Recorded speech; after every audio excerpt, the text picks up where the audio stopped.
আসসালামু আলাইকুম। এরকমের একটা সকাল সকাল রেসিপি হইলে গরম ভাতে তো ভালোই জমে। এখানে আমি কি কি দিয়েছি দেখেন, এখানে আলু কুচি দিয়েছি, গাজর দিয়েছি, টমেটো দিয়েছি এবং পেঁয়াজ কুচি দিয়েছি অল্প, এবং কিছু মরিচ দিয়েছি। আমি মরিচটা দিয়েছি কম, কারণ আমার বাচ্চারা খাবে এই জন্য। এখন এখানে আমি পরিমাণ মতো লবণ দেব। আমার দুটো ডিমের জন্য যতটুকু লবণ লাগে অতটুকু আমি দিয়ে দেবো।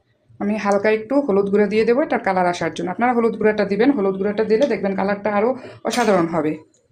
এখন এখানে আমি পেঁয়াজটাকে একটু হালকা চটকে নেব, কারণ ওইটা আলু এবং গাজর ওটা একসাথে চটকাবো না, কারণ তাহলে পানি ছেড়ে দেবে। এই জন্য পেঁয়াজটা আপনারা আলাদা চটকে নেবেন।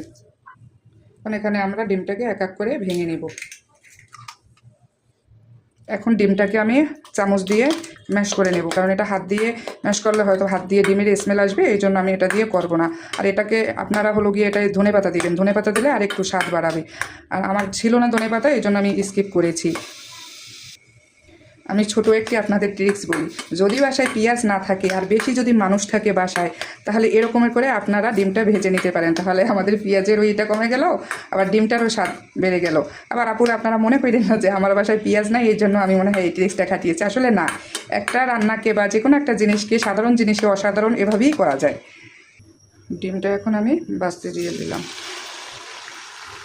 এরকমের আমরা ছোট ছোট রান্নাকে এরকম ট্রিক্স খাটিয়ে আমরা কিন্তু অনেক মজাদার বানাইতে পারি, এবং বাসায় সবাই এটা পছন্দ করবে। এরকমের আপনারা ট্রাই করবেন টমেটো দিয়ে, তাহলে খেতে অনেক আরও স্বাদ বেড়ে যাবে।